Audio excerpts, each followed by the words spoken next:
कहने के लिए तो बहुत कुछ है, लेकिन मैं आपसे कुछ ही विषय पर बात करूंगा और आज आपको समझाने का प्रयास करूंगा कि जिस सनातन संस्कृति की पूरी दुनिया दुहाई दे रही है, वो सनातन संस्कृति हमारे भारत में और इस भारतवर्ष में वो सनातन संस्कृति की स्थापना, उसकी सौंदर्यीकरण, उसकी व्यवस्था कैसे बना और कैसे निहित हुआ और कैसे ये और दुनिया में पहुंचा, आज इसी विषय पर मैं आपका ध्यान लेने चलने का प्रयास कर रहा हूँ। आप जो भी हमारे इस चैनल को देख रहे हैं, आप सबको बहुत बहुत बहुत धन्यवाद। इस जानकारी को अगर अच्छी लगी हो तो आगे बढ़ाइएगा और हमारी बातें से अगर किसी को बुरा लग रहा हो, हमारी बातों से किसी को कष्ट हो रहा हो, तो आपके लिए भी दोनों हाथों से मैं निवेदन का प्रार्थना करता हूं कि आप इसको बुरा ना मानिए। आज मैं अपनी सभ्यता संस्कृति के बारे में आपसे कुछ चंद समय बात करना चाह रहा हूं कि कैसे हमारा ये जो परंपराएं है, जो हमारी वैदिक परंपरा है, ये पूरी दुनिया में विकसित हुई और पूरी दुनिया में कैसे सबसे प्राचीन ये हमारा सनातन ही है। तो आज मैं आपको चीज़ को इस विषय में स्पष्ट रूप से बता देता हूं कि दुनिया का सबसे पहला ग्रंथ का नाम है वेद। विश्व पटल पर गिनीज ऑफ वर्ल्ड में भी आप देखिएगा तो सबसे पहला पुस्तक का नाम है वेद। और वेद किसी ने लिखा नहीं, वेद प्रकट हुए थे, उनको उस शब्दों को किसी ने संग्रह किया। हम और आप नहीं कर सकते हैं। उस ध्वनि तंत्र को सुनने के लिए आज बड़े बड़े यंत्र लगाए गए हैं, लेकिन जिस समय की मैं बात कह रहा हूं उस समय ऐसा कोई यंत्र नहीं था। उस समय भी लोगों ने इसको सुना, इसको समझा और पाणिनि ने इसको एक शब्द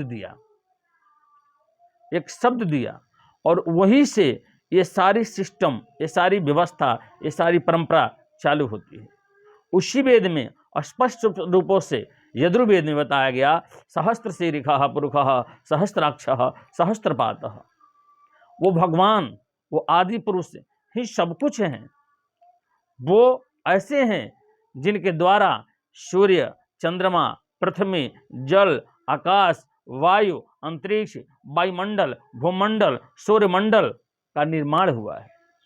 हम और आप इस पृथ्वी पर आए हैं तो उस परमात्मा का ही दिन है। उन्होंने मानव बनाया, उन्होंने पक्षियों को बनाया, उन्होंने स्थावर प्राणी को बनाया, मानव प्राणी को बनाया, जंगम प्राणी को बनाया। आपको जो समझ है, जिसे आज आप साइंस कह रहे हो, इसका जन्मदाता भी वो हमारा वेद ही है। आज वो वेद ही है और उसी वेद पर आधारित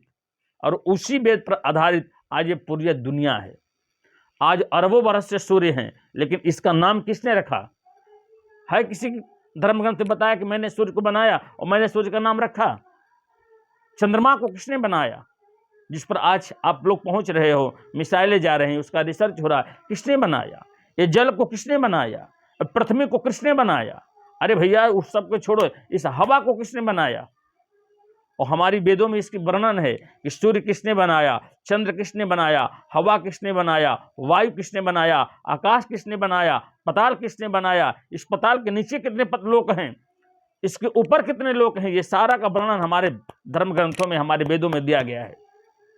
और उसी वेद में भी ये भी बात भगवान कन्हैया ने स्पष्ट शब्दों में कहा है कि मैं वेदों में सनातन हूँ। आई समझ में बात?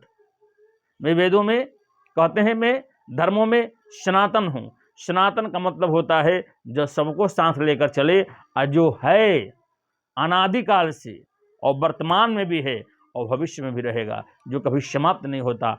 आज हमारे सूर्य पर आप उन्हीं के प्रकाश में पल बढ़ रहे हो, उन्हीं की हवा ले रहे हो। वो कौन? चंद्रमा मनसो जातक्षो सूर्यो अजायत, वही वेद की पंक्तियां हैं, वो वेदों का ही मंत्र है। इसको आप समझिए। दुनिया का सबसे पहला धर्म सत्य और सनातन है और सनातन में ही सबको रहना है। सनातन के जो विरोध करेगा भगवान उसे कभी छोड़ने वाले नहीं है। आप अपना अंत परिणाम देखिएगा। बहुत बहुत धन्यवाद। नारायण।